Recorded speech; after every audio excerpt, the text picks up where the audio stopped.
तो फ्रेंड्स बढ़ते हैं परसेंटेज के नेक्स्ट टॉपिक की तरफ, जिसका नाम है वोट्स। वोट्स के क्वेश्चन बड़े आसान होते हैं, पर क्वेश्चन समझना ज्यादा इंपॉर्टेंट होता है। यहाँ पे इसमें मैंने 2 सेंटेंसेस लिखे हैं और एक नोट लिखी है। तो ये सेंटेंसेस क्या होते हैं, इनको समझना कैसे, तो उसको समझते हैं। स्टेटमेंट 1 ये बोलता है कि candidate 1 got 5000 votes and one the election. And statement 2 says candidate 1 won the election by a majority of 5000 votes। पढ़ने में दोनों सेम लगते हैं, पर दोनों सेम नहीं है। पहला सेंटेंस ये बोल रहा है कि पहले कैंडिडेट को 5000 वोट्स मिले और वो जीत गया इलेक्शन को, ठीक। और दूसरा सेंटेंस ये बोल रहा है कैंडिडेट 1 ने मेजॉरिटी के साथ, जो कि कितनी है मेजॉरिटी, 5000, इन 5000 वोट्स के साथ मेजॉरिटी में आया। तो ये दोनों सेंटेंस का मतलब आपको क्लियर हो गया होगा। जब भी क्वेश्चन में ऐसे सेंटेंसेस आएंगे तो इसको आइडेंटिफाई करना बहुत जरूरी होता है। अब यहाँ पे एक चीज है मेजॉरिटी। अगर एक क्वेश्चन में मेजॉरिटी ये वर्ड आया या बाय आया, तो यहाँ पे सीधा साधा फॉर्मूला है जितने ज्यादा वोट्स माइनस स्ट्रॉन्ग वोट्स, यानी जिसने इलेक्शन जीता माइनस जो इलेक्शन हारा, ये उसका फॉर्मूला है। और एक इंपॉर्टेंट चीज, अगर क्वेश्चन में कहीं पर भी स्पेसिफाइड नहीं है कि कितना प्रतिशत मतदान हुआ है या वोटिंग हुआ है, तो तब तक के 100% वोटिंग हम अज्यूम करते हैं। अगर क्वेश्चन में स्पेसिफाइड है कि इतना परसेंटेज इनवैलिड हुआ या इतने परसेंट के लोगों ने वोट नहीं किया, तो हम उसका इस अमाउंट में से डिडक्शन करेंगे। आपको ये और चीज अच्छे से क्लियर हो जाएगी जब हम क्वेश्चन सॉल्व करेंगे। बढ़ते हैं क्वेश्चन की तरफ।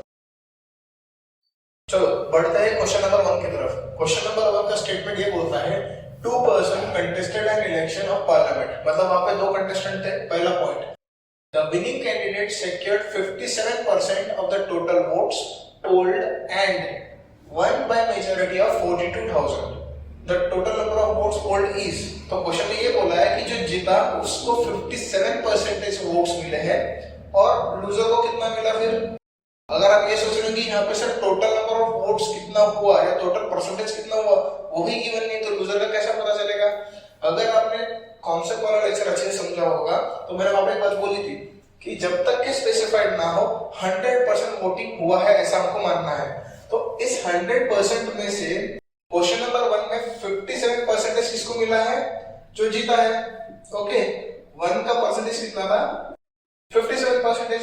तो जो लूजर है उसको कितना परसेंट वोट मिला है, 100 में से 57 जीतने वाले को मिला है, तो हारने वाले को कितना मिला, 43%। क्लियर।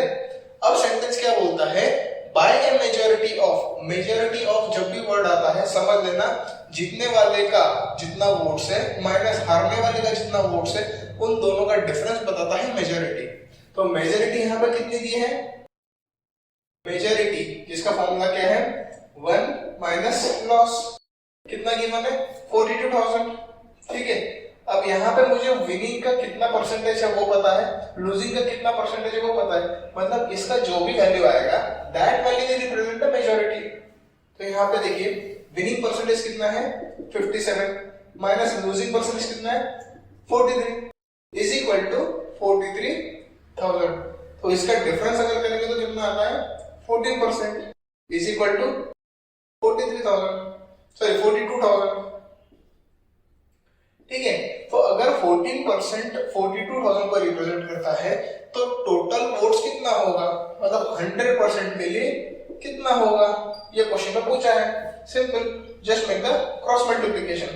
तो इसका आंसर कैसा आएगा, 14% of x is equal to 42,000 into 100। ठीक है।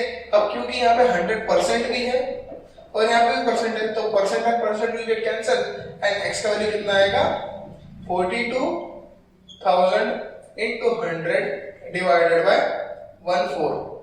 14 मतलब 14, 14 3 जा 42। तो आंसर कितना आया 3 into कितना आया 3 लाख। 3 0 प्लस 2 0 तो हो गया 3 लाख। तो ये रहा total number of votes cast in the election.